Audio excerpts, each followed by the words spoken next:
Good day, everyone. This is April from Android Authority.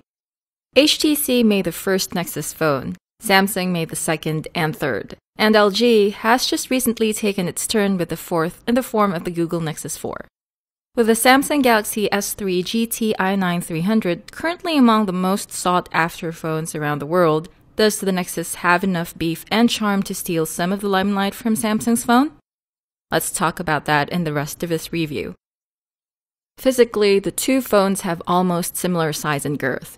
The Galaxy S3, though, is slightly taller and wider than the Nexus 4, yet it is also thinner and a bit lighter. Regardless, my hands can't distinguish which one is heavier. The front gives each phone its distinctive look. On the Nexus 4, it's all glossy black with no accent at all, not even capacitive buttons.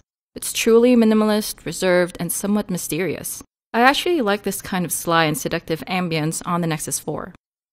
On the Galaxy S3, there's the phone speaker grille and Samsung logo in shiny silver, and the elongated home button with silver lining flanked by the capacitive menu and back buttons.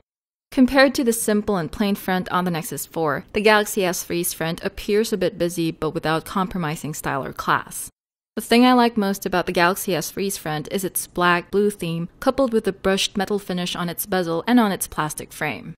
The positioning of the hardware buttons and ports on the phone sides are practically similar on both phones. Headphone jack at the top side, micro USB port at the bottom side, power button at the right side, and the volume rocker at the left side.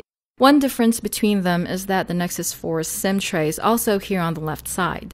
On the Galaxy S3, it's underneath the back cover. Also, there are Torx screws on both sides of the micro USB port on the Nexus 4. I feel that they detract from the Nexus 4's otherwise attractive looks. The back panel is where the Nexus 4, I believe, simply outshines the Galaxy S3 in terms of aesthetics. This is a layer of scratch-proof Corning Gorilla Glass 2, which provides a glossy layer of protection not just to the 8-megapixel camera, but also to the twinkling crystals underneath. Although I personally believe it is overkill and something a simple person like me can live without, this interesting back cover design creates some kind of three-dimensional illusion. These two logos, for example, appear to float in the air when you view the back panel from a certain angle. The Nexus 4's back certainly makes up for its front simplicity. While I don't mind the crystals, I do mind that this back cover is non-removable, which means the battery is not user-replaceable, which means I'm disappointed. The back of the Galaxy S3 is quite simple. No flashy or showy designs here, no glitter or twinkling crystals. Just the elegance of simplicity, marked by glossy bluish-gray polycarbonate with a brushed metal finish. The 8-megapixel camera, flash, and loudspeaker grille are lined up in a row at the top, as if quietly asserting that that is the most functional place and arrangement for the said elements. The Nexus 4's pretty and extremely fascinating back panel pales in comparison to the removability of this back cover, not to mention the Galaxy S3's user-replaceable battery. There are several other goodies accompanying this removable cover. For one, the microSD card slot is here. Such slot is non-existent on the Nexus 4, which means that the Galaxy S3 lets you enjoy more storage than what has been built into your phone. Another nice thing about this removability is that of personalizability. For instance, I can check in a third-party battery with bigger capacity. I can replace the back cover with one of another color when the current one has been scratched and gashed too much. I can even replace the back cover with a flapped custom back cover like this one. Undoubtedly, these two phones have stunning and terrific displays, showing crisp and vivid images. For media consumption, the Galaxy S3 is great because it is brilliant, vibrant, and saturated. But if, like me, you prefer a slightly subdued and more realistic display, the Nexus 4 can deliver quite well. Their screen sizes are almost similar, 4.7 inches on the Nexus 4 and 4.8 inches on the Galaxy S3, both in high definition and both covered in Corning Gorilla Glass 2. They use different display technologies, True HD IPS Plus technology on the Nexus 4 and HD Super AMOLED on the Galaxy S3. The touchscreens on both phones are truly snappy and very responsive to touch. Navigation, viewing media files, web browsing, and HD gaming are generally very fluid in both phones too, thanks to quad-core processing on both phones. However, I noticed that the Galaxy S3 stalls a little bit when launching apps.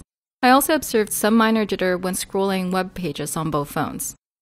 1080p Full HD videos are a joy to watch on these two phones. If you desire only pleasure for watching your videos, these two phones are perfect for the job. I didn't observe any flicker, lag, stutter, or freezing when playing videos on these phones. Audio playback is great. Plus the equalizer presets, the multi-band equalizer, and several other audio enhancements can make music listening simply wonderful. To add to their processing muscle, both phones also come with standard connectivity features found in most recent high-end Android phones: 2G and 3G, Wi-Fi and Wi-Fi Direct, Bluetooth, NFC, and DLNA. The 8-megapixel cameras on these two phones are amazing. Both are able to capture crisp and vibrant photos in various sizes and with no noticeable shutter lag. Photos are captured almost as instantly as tapping the shutter. Autofocus is quick too. These cameras can record videos up to 1080p Full HD resolution, but you can also choose lower resolutions. The Nexus 4 brings all the standard features provided by the Android 4.2 stock camera app, including the photosphere function and time-lapse recording. The Galaxy S3 carries the standard features of the earlier Jelly Bean stock camera app, but with several great additions from Samsung such as Burst Shot, Best Photo, Share Shot, Voice-Activated Shutter, and Image Stabilization for videos. Both phones run Jelly Bean. The Galaxy S3 came out initially with Android 4.0 Ice Cream Sandwich, but recently received official upgrades to Android 4.1 Jelly Bean, an earlier version. The Nexus 4 has the most recent version, 4.2.1. And being a Google Experience device, the Nexus 4 will be one of the first to receive the newest and latest Android version when it comes. The Nexus 4 runs pure Google Android, so it's an unblemished experience of Android as Google intended. The Galaxy S3, meanwhile, is still Android to the core, but with Samsung's TouchWiz Nature UX gracing its user interface. Needless to say, Samsung's TouchWiz is one of the most feature-rich, most user-friendly, and prettiest mobile user interfaces. Powering all those features on the Galaxy S3 is a 2100 mAh lithium-ion battery with published talk time of 12 hours on 3G. On the Nexus 4 is a 2100 mAh lithium polymer battery said to provide up to 15 hours of talk time on 3G.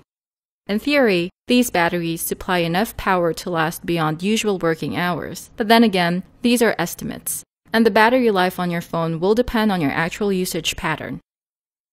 There's more to the Nexus 4 and the Galaxy S3 than I can justifiably cover in this very brief comparison.